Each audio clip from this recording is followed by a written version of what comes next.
দেখতে কতই না সুন্দর, খেতে তার চেয়েও বেশি সুন্দর আর পুষ্টিগুণ সম্পন্ন। তাছাড়া অনেক তরকারির মধ্যেও যখন মানুষ খুব ক্লান্ত থাকে কিংবা খেতে চায় না, তখন সুন্দর করে ঝাল পেঁয়াজ দিয়ে তেল বেশি দিয়ে একটা ডিম ভেজে দিলে পরাণ জুড়িয়ে এক থাল ভাত খাওয়া যায়। কিন্তু কথা হচ্ছে এইটা যে এই যারা মুরগির ফার্ম করে সেই ফার্মার কিংবা মুরগিরও যতটা বেশি কষ্ট হয় না, তার থেকেও বেশি কষ্ট হয় ডিম বিক্রেতাদের, বড় বড় ডিম ক্রেতাদের দিতে। বুঝতে পারছেন? তারা ডিম দেওয়ার সময় চেষ্টা করে কিভাবে সবচেয়ে ছোট ছোট ডিমগুলো ক্রেতার হাতে ধরায় দেওয়া যায়, আর বড় ডিমগুলো শুধু সাজায় রাখবে বাস।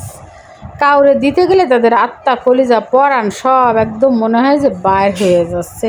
যাই হোক, আমি এতগুলো আইনে রাখলাম। এখন যার মনে হবে যে না এখন খেতে ভালো লাগতেছে না, তাকে আমি সুন্দর মতো করে ঝাল পেঁয়াজ দিয়ে ডিম ভাজি করে দেবো, কেমন? আর এই ডিম ভাজি করলেই নাকি ভাইরাল হওয়া যায়, সেই আশাতেই আমি এতগুলো ডিম একে একে নিয়ে আসছি, ভাইরাল হব সেই জন্য।